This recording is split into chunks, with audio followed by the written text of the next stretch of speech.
Défaite certes de nos Olympiens là-bas à Lisbonne, mais je pense qu'on peut se permettre d'espérer une qualification pour les demi-finales. Au vu de ce qui s'est passé dans le match, du niveau de notre équipe, du niveau du Benfica, je pense qu'on a un droit d'espérer une belle victoire au match retour. Salutations à toutes et à tous, Steve, supporter of Marseille, j'espère que vous allez bien. Si tu es nouveau sur ma chaîne, l'ensemble de mes abonnés et moi-même te souhaitons la bienvenue. Ici, on parle foot, on va débriefer, analyser ensemble ce match. Benfica-Lisbonne, Olympique de Marseille, quart de finale aller d'Europa League, défaite de nos Olympiens là-bas au Portugal, à Lisbonne. Allez, c'est parti.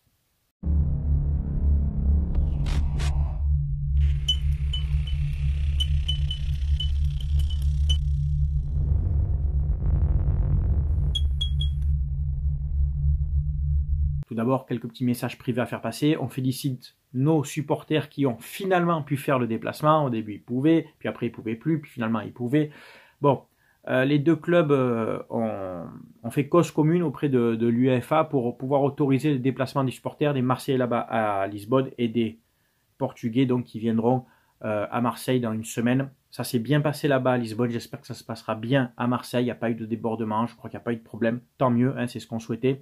Au début, la préfecture des Bouches-du-Rhône avait interdit ce déplacement, puis finalement ça a été accepté. Longoria s'est bien battu et on peut lui accorder ça pour que nos supporters puissent faire le déplacement.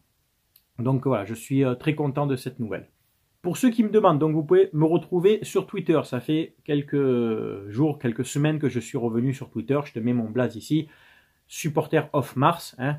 Mon nom c'est Supporter of Marseille officiel. Voilà, j'essaye de répondre à tout le monde. Je publie des tweets, comme on dit, un peu taquin, hein, un peu incisif. Hein, si tu ne me connais pas, sache-le, je suis quelqu'un d'assez tranchant. Hein. Après, ça plaît, c'est bien, ça plaît pas, c'est pareil.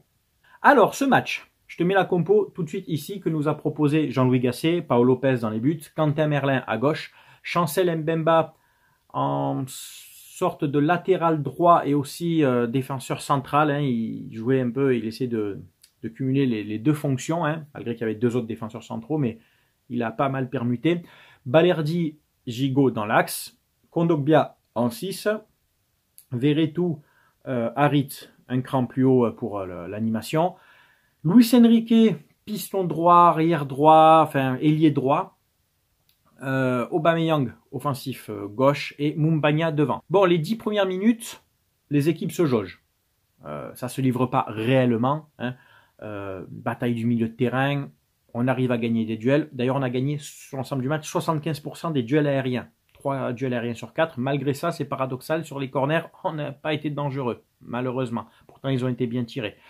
De l'autre côté, Benfica, eux, ont été beaucoup plus incisifs dans leur contre, de leur offensive, dans la manière où ils se projetaient avec le ballon. C'était beaucoup plus rapide. Nous, ça passait beaucoup par Amin Harit qui a fait pas mal de décalage.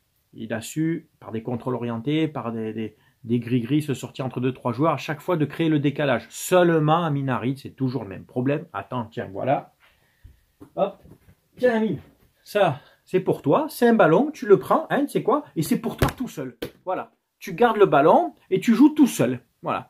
Incapable de donner une bonne passe. Toujours le dribble de trop, Amin. Toujours le contrôle de trop. T'élimines, tac, tac, donne tout de suite. Tu gagnes une impulsivité. Grâce à ton décalage, tu crées l'accélération. 1, 2, 3, 4 touches de balle. Ça ne sert plus à rien. Ou alors, pour la donner mal sur le côté gauche, donc en la donnant mal, le joueur Aubameyang ou Quentin Merlin doit rattraper la passe ratée. Tout le bénéfice du décalage, de l'accélération que tu as donné dans ton jeu est ralenti tout de suite. Et les joueurs du Benfica, ben eux, qu'est-ce qu'ils font? Ben, ils se replacent. C'est incroyable de ne pas arriver à lâcher le ballon rapidement. Décalage, tac, tac, paf, tu donnes plus vite.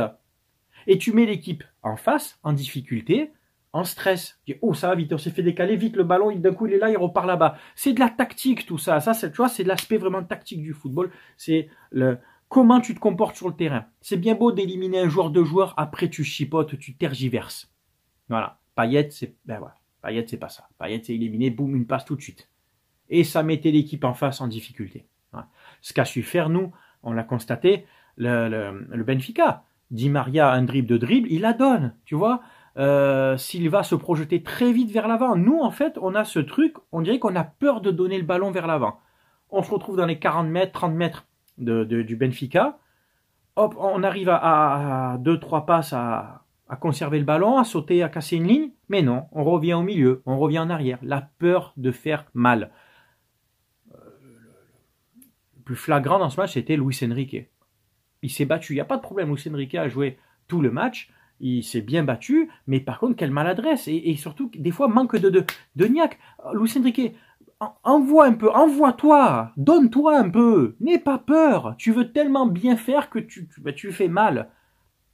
Sur le premier but, tiens, parlons-en. Alors, entre Balerdi qui se fait éliminer, malgré qu'il a fait, moi je trouve, un bon match encore une fois. Il se fait éliminer. Gigot qui revient au marquage sur Silva. Tranquille, hein. Silva, j'arrive. Attends, je suis au marquage. J'arrive. Attends. Mais trop tard, il a marqué. Gigot qui marche. Et Luis Enrique, tu peux le mettre ce putain de pied pour contrer. Tu peux t'imposer un peu. Manque d'explosivité. T'es lent dans ta tête. Pourtant, après, quand il dribble, quand il part offensivement, tac, tac, tu vois, il percute. Mais défensivement, tu vas me dire, c'est pas un défenseur, mais un peu de niaque, bordel. Un peu de rentre dedans. Tu es en Coupe d'Europe, là. Tu es en Coupe d'Europe. Toi et d'autres joueurs, Nkondogbia, d'autres. Harit, Merlin, vous êtes en Coupe d'Europe en quart de finale. Vous allez prendre conscience de ça. Il va falloir rentrer dedans au match retour.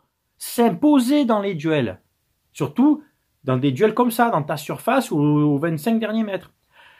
La frappe, c'est un pointu dégueulasse. Et Paolo Lopez, ouais, il se détend pour dire, bon, je fais quelque chose, mais il n'y a pas de plongeon, quoi. Franchement, la frappe, elle n'est pas puissante, Paolo Lopez. Tu pourrais un peu, des fois, être un peu, tu vois, 3 tirs cadrés sur 10 du Benfica, tu prends 2 buts. C'est pas normal. Bref, 1-0 pour le Benfica. On se dit, bon, premier quart d'heure de jeu, il y a moyen de faire quelque chose parce que il y a des espaces dans cette défense. Hein. Otamendi, d'accord, c'est l'expérience, mais c'est pas très rapide. On essaye de s'appuyer sur Moumbagna. Moumbagna qui a presque tout loupé. Ses remises, ses contrôles. Pour un mec qui est soi-disant puissant, je trouve qu'il gagne pas assez de duels. C'est encore trop frigide, ça aussi. C'est trop léger. Hein.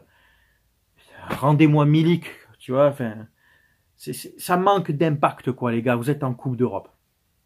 Et on rentre à la mi-temps avec ce 1-0. Alors, entre-temps, il y a la blessure donc, de Quentin Merlin. Quentin Merlin se blesse sur un contact en voulant défendre. Il se grosse entorse de la cheville gauche, apparemment. Et c'est Iliman Ndiaye qui le remplace. Donc, Ndiaye est rentré. C'est Luis Enrique qui a pris un poste de latéral gauche.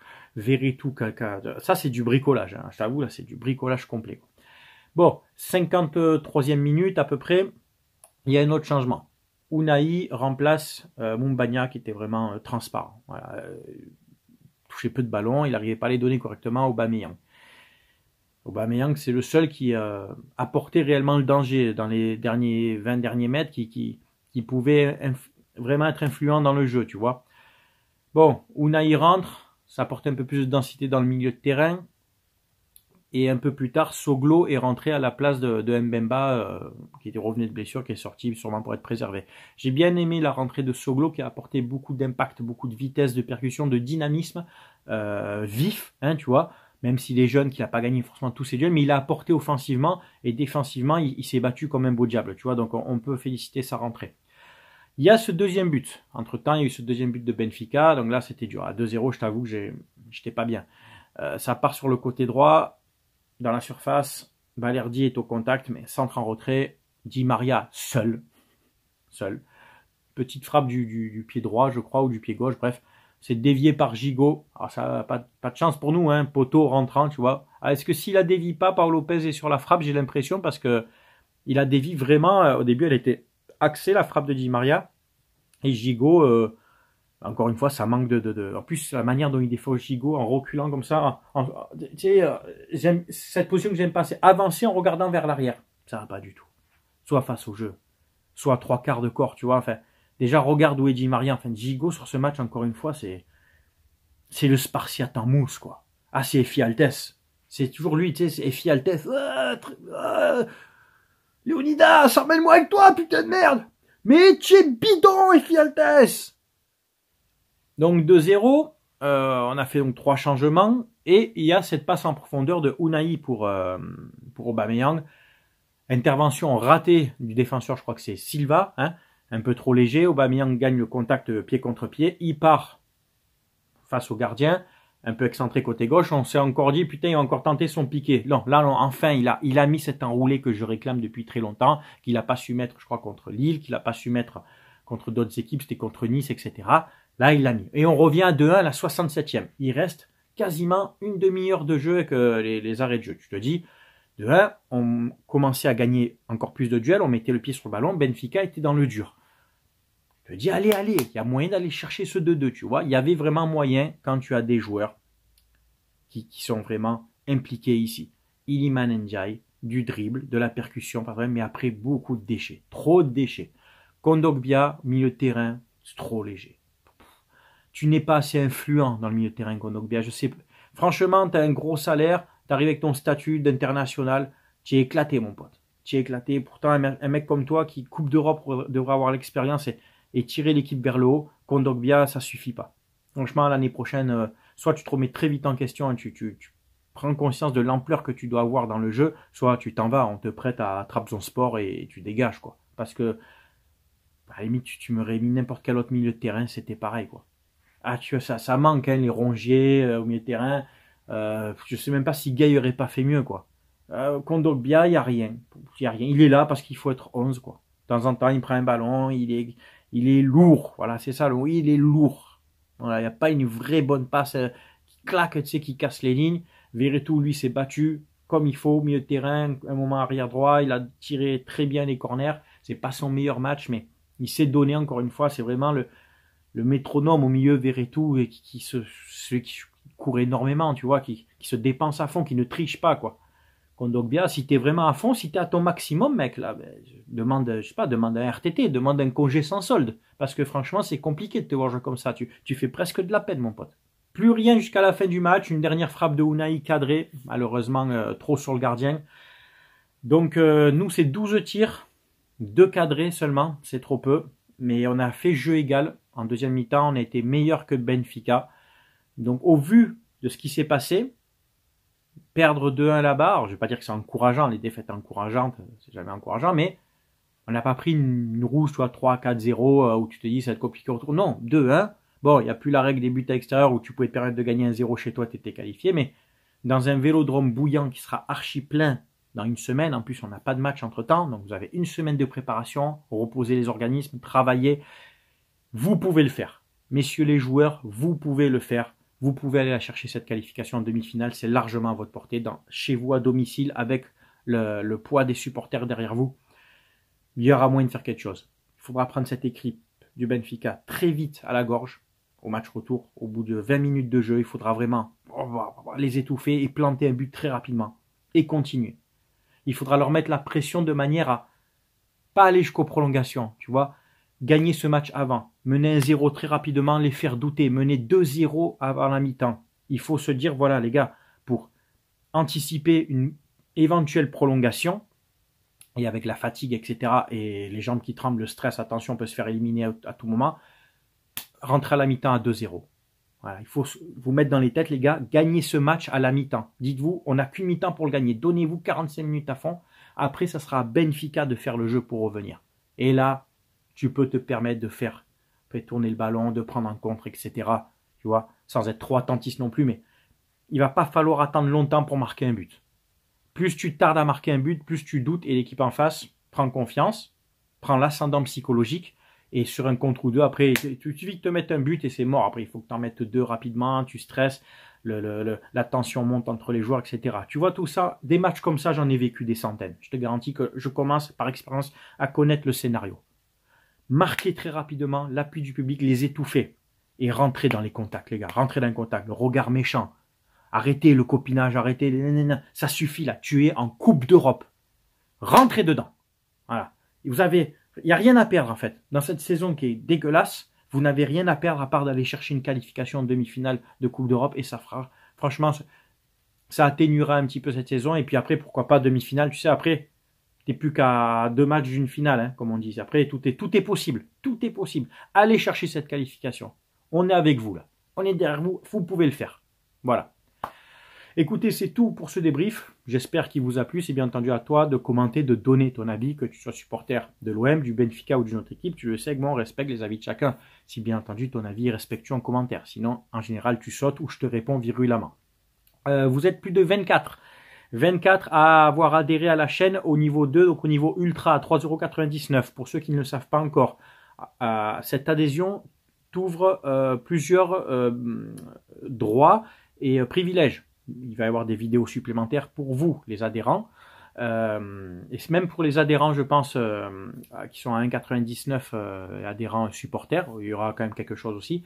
Ça vous ouvre aussi, ça vous inscrit d'office au tirage au sort pour gagner un maillot. Attention, alerte, tu peux gagner un maillot sur cette chaîne chaque mois, un maillot de ton choix. Un tirage au sort sera fait pour que les adhérents au niveau ultra.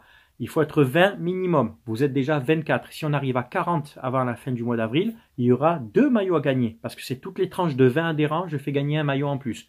20, un maillot. 40, 2 maillots. 63 maillots, tu as compris, etc. Vous êtes déjà 24. J'attends le 30 avril pour valider donc les adhésions. Je pense qu'on restera minimum, enfin au moins 24, peut-être plus. Donc ceux qui seront inscrits là, je ferai une vidéo exprès pour vous, mais qui sera postée que pour vous, hein, une vidéo privée pour les adhérents. Il y aura des petits papiers, on mettra, je pense, un chapeau et tout, et c'est ma fille qui mélangera, tous les petits papiers seront présentés, on tirera, voilà, le gagnant, il y aura le pseudo et je le contacterai en privé. Voilà. Donc si tu veux t'inscrire avant fin avril, si on arrive à 40, il y aura 2 maillots à gagner. Mais déjà, sûr, je pense qu'on fera un tirage au sort, il y aura un maillot à gagner, on se contacte en privé, tu choisis ton maillot, ta taille, les frais de port c'est pour moi, ton adresse, et je te fais partir le maillot. Et une partie de l'argent de cette adhésion part aussi dans les associations avec qui je collabore depuis 3 ans maintenant, les Petites Sœurs des Pauvres et Sourire à la Vie. Voilà, c'est ici que ça se passe sur la chaîne de Supporters of Marseille, c'est du concret. On fait les choses réellement. 4 000 € de dons déjà récoltés en 3 ans, dispatchés pour les 2 associations, des dons récoltés pour un puits au Sénégal aussi qui a été fait. Voilà, ça se passe comme ça ici sur ma chaîne. C'est du concret, on fait des actions réelles. Voilà.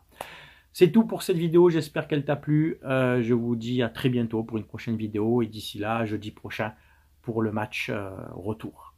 C'était Steve, supporter of Marseille. Portez-vous bien. Ciao, ciao tout le monde.